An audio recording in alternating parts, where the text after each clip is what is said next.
চল রে আমার মন মধুর বৃন্দাবন যমুনা পুলিনে দেখা কমলের বন চলে রে আমার মধুর বৃন্দাবন যমুনা পুলিনে কমলের বন চলে রে আমার মন মধুর বৃন্দাবন যমুনা পুলিনে দেখা কমলের বন চলে রে মধুর বৃন্দাবন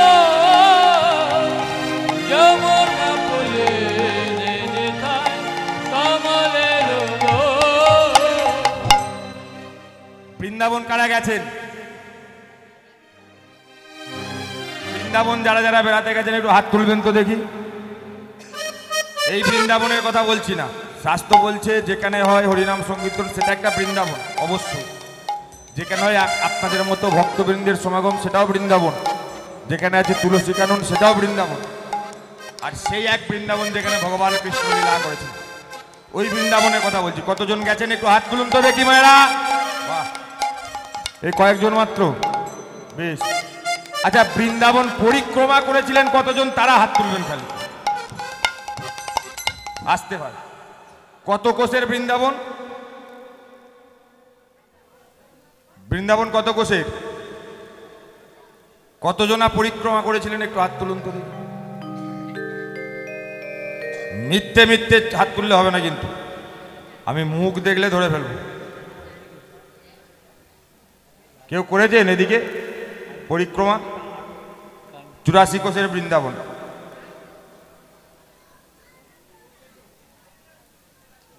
শাস্ত্রে একটা কথা আছে বাবা, জানেন তো? এই যে বলে দিয়ে চলে গেছে বললাম না, যারা পণ্ডিত হয় যে জনা সে হয় আজন্ম কানা, শাস্ত্র ঘেটে মরে কিন্তু তত্ত্ব বোঝে না।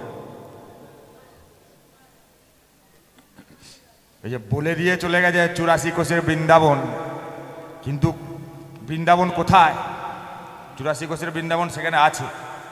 84 কোষটা হয়েছে কি করে? তখন কি আমিন ছিল নাকি? কেউ নিপে দিয়ে গেছে ফিতে ধরে? আজ থেকে 5000 বছর আগের কথা, চারটিখানি বিষয়। তখন এরকমই আমিন ছিল নাকি জায়গা জমি মাপার? যে চেন ফেলে দড়ি ফেলে ফিতে ফেলে মেপেছে 84 কোষ, এগুলো বুঝতে হয়। বৃন্দাবন কোথায়? কোন 84 কোষ বৃন্দাবনের কথা বলেছে? আমাদের দেহের মাপ কত বলো তো? দেহের মাপ কত? হ্যাঁ, 3.5 হাত, তাই না? মাপতে যাচ্ছিলি নাকি আমাকে?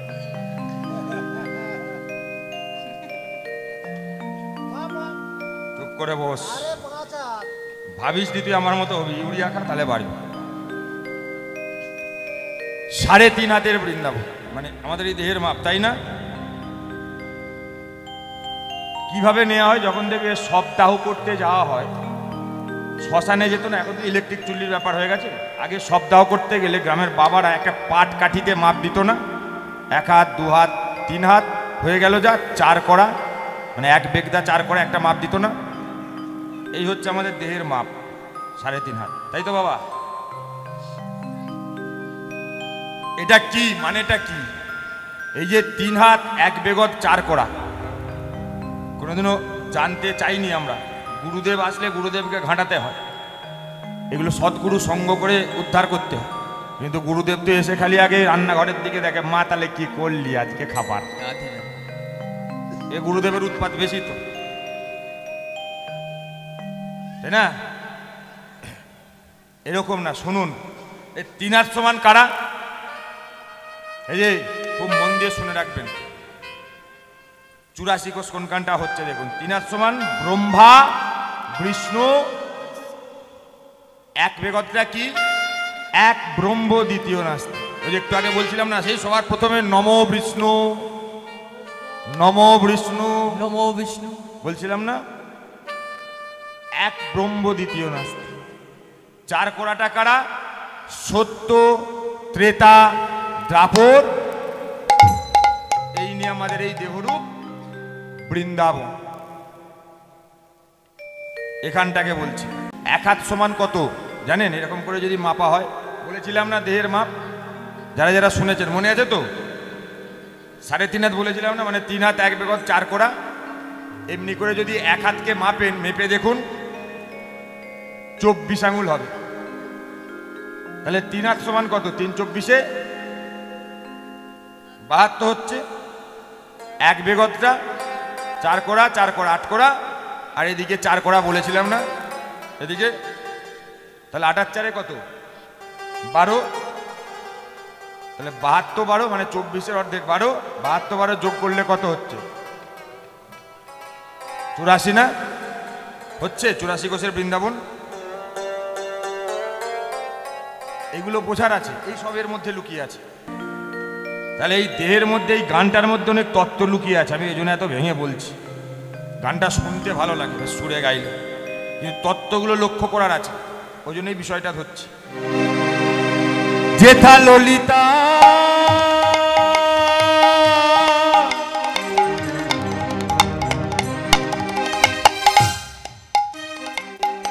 ললিতা বিশাখা, লক্ষ্য করবেন, ললিতা লালসা, বিশাখা বাসনা। আছে না শরীরের মধ্যে? নেই?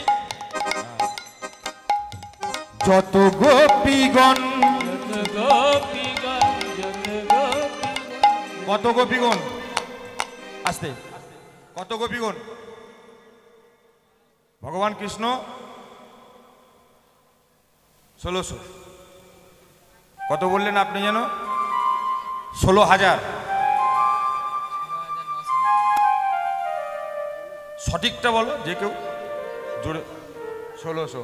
1600 কোথায় আছে বাবা? এইগুলোই আমাদের গন্ডগোল। মানে আমি কাউকে ছোট করার জন্য বলছি না, এগুলো আমরা শুনে বলি, পড়ি না, জানি না, শুনি না, বুঝি না, সঠিক তত্ত্ব নিই না। মুখস্থ বলাও ঠিক না। কেন জানো? এতে গন্ডগোল হয়, নিজের গন্ডগোল হয়, চলার ভুল হয়। কেমন জানো? এটা জামাই শ্বশুর বাড়ি গেছে আর কি, ওই শাশুড়ির পায়ের চিমটি কেটে ধুলো খায়। বলে দিয়েছে শাশুড়ির পায়ের ধুলো নিবি। এখন শাশুড়ির পা তো গোবর টোবর দিয়ে ভালো করে ধুয়ে এসছে, চকচক করছে, ধুলো খুঁজে পাচ্ছে না, সে পাটায় যেরকম চিমটাচ্ছে, যদি একটু ধুলো বেরোচ্ছে না। পাড়ার লোকের কাছে খবরটা গেছে, কানাঘুষো হচ্ছে। মেয়ে মহলে কথাটা গেছে, তারা পুকুর ঘাটে কানাঘুষো করছে। ছেলে মহলে কথাটা গেছে, তারা চায়ের দোকানে কানাঘুষো করছে। এখন সব একটা সিদ্ধান্তে এসেছে, আলা জামাইয়ের মনে আছে গলদ, তাই জামাই বলদ। কেন? নাহলে শাশুড়ির পায়ে চিমটি কাটে, মনে আছে গলদ, তাই বলদ। জামাইয়ের কানে বলদ কথাটা এসেছে, মনে বড় দুঃখ, আর যায় না। হঠাৎ শ্বশুর মরে যাবে, চিঠি দিয়েছে। চিঠি দিয়েছে, সে চিঠি তো যা বউয়ের কাছে গিয়ে পৌঁছেছে, বউ তো লাফিয়ে ব্যাগ গুছিয়ে ছুটেছে, বাবা মরে যাবে। এখন জামাই মনে মনে ভাবছে বউটা গেল, শ্বশুরটা মরে যাবে, যেতে একবার দেখতে ইচ্ছে করছে, তো আমি কি একবার যাবো? মাকে গিয়ে বলি, ও মা তুমি একবার যাও, গিয়ে দেখে আসো, আমার শ্বশুর মরে যাবে। তা তোর শ্বশুর মরবে, তুই যা, আমি কেন যাবো? বলে মা গো যাবো, লোকে বলদ বলে, বড় শুনতে খারাপ লাগে। বলে বলদের মতো কাজ করিস, তাই বলে যেগুলো বলছি যেমন বলছি তেমন করবি, তার বাইরে কিচ্ছু বলবি না, আর কিচ্ছু করবি না। বলে বেশ, বলো মা কি করতে হবে? বলে শ্বশুর বাড়ি যাবি, প্রথম যাকে দেখবি ষষ্ঠাঙ্গে প্রণাম করবি। দ্বিতীয়, যদি তোর সম্বন্ধীর সঙ্গে দেখা হয়, তাকে জিজ্ঞাসা করবি, তাহলে দাদা বাবা কেমন আছে? যদি বলে ভালো, বলবি ভালো থাকলেই ভালো। তারপরে যদি জিজ্ঞাসা করবি যে কোন ডাক্তার দেখছে, যদি বলে অমুক ডাক্তার, বলবি খুব ভালো, আমার বাবাকেও দেখেছে, বলবি এগুলো। আর লাস্টে জিজ্ঞাসা করবি কি পত্য খেতে দিচ্ছে, যদি বলে যে আপেল, বলবি কুচিয়ে খেলে লিভার ঠান্ডা হয়, বলেছে, মুখস্থ করেছে। আর সবার শেষে যদি তোর শাশুড়ি আসে, তো শাশুড়িকে বলবি মা, যদি দুঃখ প্রকাশ করে বলবি চিন্তা করবেন না, আমি তো আছি, আমি আছি, চিন্তা নেই, বলে দিবি। মুখস্থ করে যাচ্ছে, মা বলে দিয়েছে, মাথায় রাখতে রাখতে যাচ্ছে। কিন্তু যখন জামাই যাচ্ছে, তখন শ্বশুর টপকে গেছে, এটা তো জানে না। যখন গিয়ে পৌঁছেছে, বউ তো ছুটে এসেছে, দরজা খুলেছে, লম্বা হয়ে শুয়ে পড়ে প্রণাম, বউয়ের পায়ে শুয়ে পড়েছে। যে মা বলে দিয়েছে ষষ্ঠাঙ্গে প্রণাম করবি। যা বউ দরজা খুলেছে অমনি বউয়ের পায়ে শুয়ে পড়েছে। বউ বলে কি করো, বলে এই চুপ করে দাঁড়া, তুই বড় না মা বড়? মা বলেছে গেল। সেই সময় বাবা কাঁচা গোলায় করলে আগে সে একটা নিম কাঠের লাঠি দিত, দেখেছেন হাতে বড় সাইজের, কুকুর টুকুর এলে যদি তাড়াতে হয়, ওই নিম ডালের লাঠি হাতে কাঁচা গোলায় করে সম্বন্ধে যাচ্ছে। ওই সময় কেউ জিজ্ঞাসা করে বাবা তাহলে দাদা বাবা কেমন আছে? সম্বন্ধী তো রেগে গেছে, বলে ভালো আছে। ভালো ভালো থাকলেই ভালো। তা কোন ডাক্তার দেখছে? তার মাথার ঠিকঠাকে বাবা আগুন দিয়ে বাবাকে এসছে, বলে জমে দেখছে, জমে। বলে জম খুব ভালো, আমার বাবারেও দেখেছিল। তারপরেই কি বলছে, তাহলে কি পত্য খেতে দিচ্ছে? তো আরো রেগে গেছে, বলে ঘোড়ার ডিম, ঘোড়ার ডিম। বলে কুচিয়ে খেলে লিভার ঠান্ডা হয়। যা বলেছে জামাইকে এক জামাই আচার খেয়ে,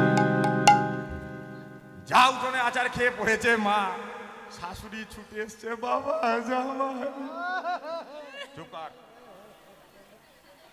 একটু উঠে দাঁড়িয়ে চুপ কর। ঠিক আছে, ও ঠিক আছে, জল আর বেরোনি, চুপ কর, বস। চুপ কর। বাবা বাবা জামাই।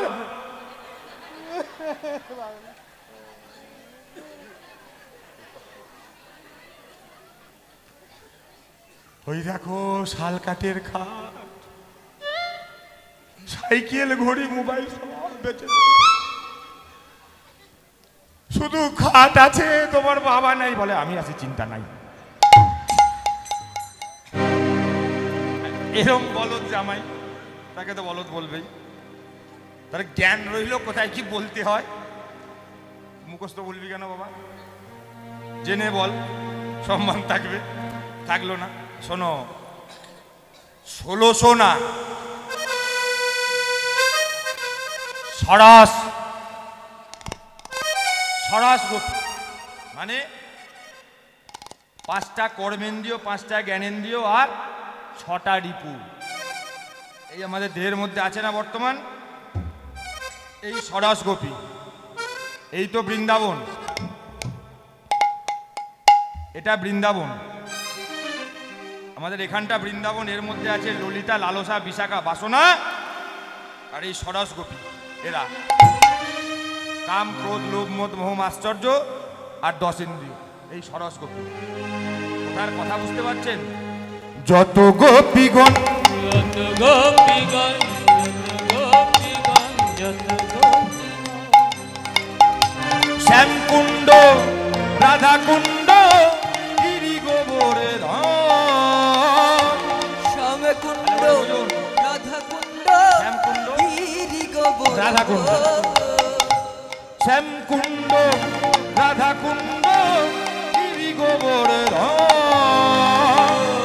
শ্যামকুণ্ড, রাধাকুণ্ড, গিরি গোবর চলে রে আমার মন মধুর বৃন্দাবন, যমুনা পুলিনে যেথায় তোমালের ওর চলে রে আমার মধুর বৃন্দাবন, যমুনা ফুলে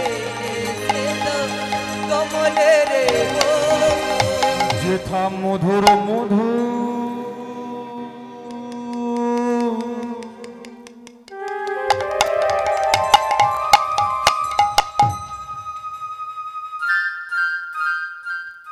বংশী বাজে,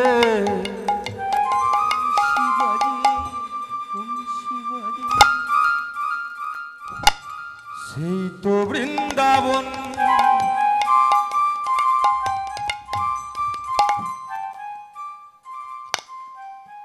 যারা বৃন্দাবনে গেছেন, বংশীবৃক্ষ দেখেছিলেন বাবা? আছে না বৃন্দাবনে বংশীবৃক্ষ? কান পেতেছিলেন বাঁশির আওয়াজ শোনার জন্য? হয়নি? আওয়াজ হয়নি? যদিও কেউ বলতো, আর বলবে, ভয়ে বলবে না। আচ্ছা, আর ওরকম কিছু বলবো না। দেখবেন বৃন্দাবনে যে বংশীবৃক্ষ আছে না, ওতে কান পাতলে বাঁশির আওয়াজ পাওয়া যায়। অনেকে বলে বাবা হয় হয় হয়, আমাদের শ্রদ্ধেয় কৃষ্ণপাল মহাশয় একটা গান করতেন না, আমি গানটা ভালো তো গাইতে পারি না, শুধু দুটো লাইন বলবো গানটা। আজও সেই বৃন্দাবনে বাঁশি বাজে বাজে রে, আজও সেই বাজে বাজে রে, আজও সে বৃন্দাবন বাঁশি বাজে বাজে রে।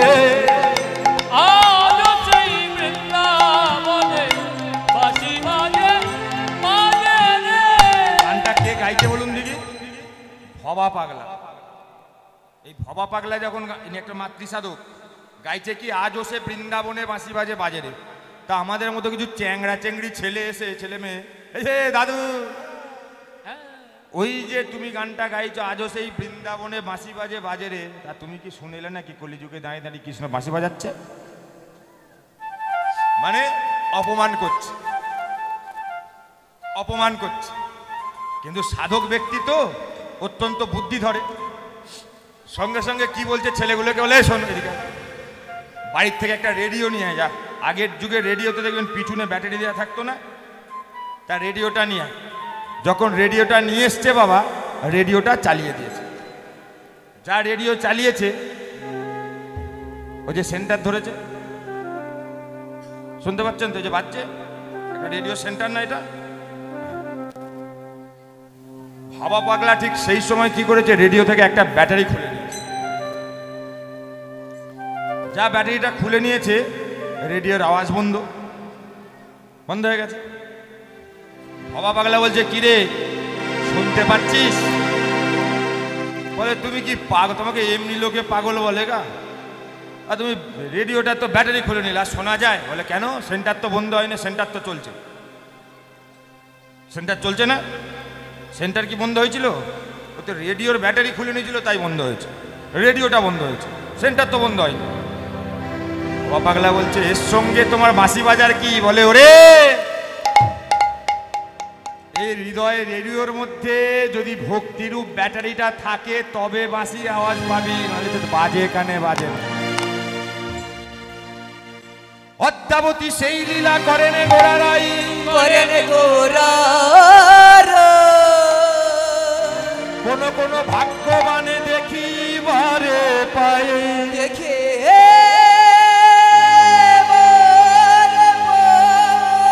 সাথে সাথে এই গানটা গিয়েছি। তো সেই বৃন্দাবনে যেখানে মধুর মধুর বংশী বাজে, সেই তো বৃন্দাবন যেথা রাখাল রাজা গোপাল আমার খেলে সারাক্ষণ। এই তো মধুর বৃন্দাবন।